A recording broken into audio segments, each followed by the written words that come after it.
Yun, what's up Go Fam? So good morning. Nandito tayo ulit sa site. Mga 3 days tayo hindi nakalabas kasi nga grabe yung bagyo. So kumusta yung mga palayan? Dito sa amin medyo mahangin pa rin. So ayan medyo nasaktan yung ating mga flag leaf kasi yung iba nabali, ganyan. Wala tayong magagawa Yan yung hindi natin kayang solusyonan. Bagyo. Ayun Woo! Para tayong nasa dagat. Diba? So, yan yung siyempre meron pa rin masamang epekto yan sa yield ng ating crop. Pero yan talaga, ano may magagawa. So, kayo, kumusta sa inyong lugar? Kumusta ang inyong mga pananim? So, nandito na tayo ngayon, 67 days after transplanting. Or, tama ba? 67, yeah, or 88 days after sown. Yun.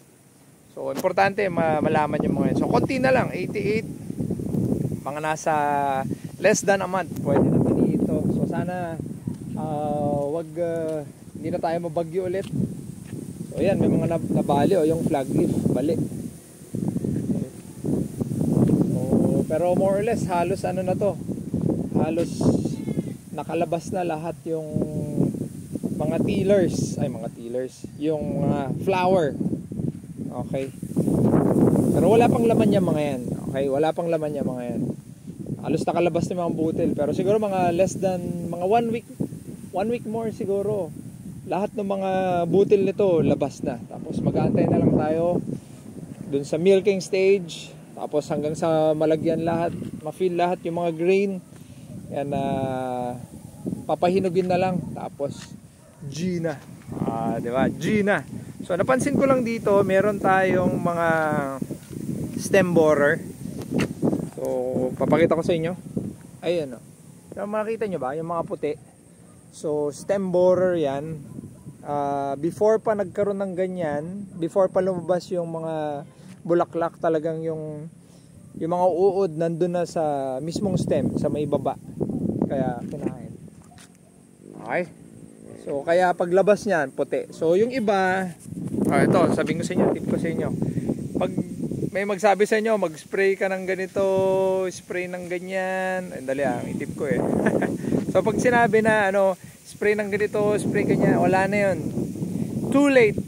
Pag nakita nyong may ganyan na, wala na kayong magagawa diyan. Wala na kayong may spray or kasi the damage has been done. Diba? Nakaks English yun, diba? So wala na yan, wala na kayo. So wag na kayo magpapaniwala yung mag-spray ka ng mga foliar or mga gamot, wala na yan. Tapos na yan. So meron tayo mangilan-ngilan, pero syempre yan, loss pa rin yan. Okay. So yung iba, tip nila dyan, punlaan pa lang, maglagay na kayo ng mga fungicide. Yung Furadan na tinatawag nila. Okay. Pero hindi tayo gumagawa nun diba? So ayun, yun yung update natin dito. So sana okay lang kayo dyan, safe kayo, okay, and safe din yung ating pananim. Alright, so yun lang Go Fam. Ingat ka lagi.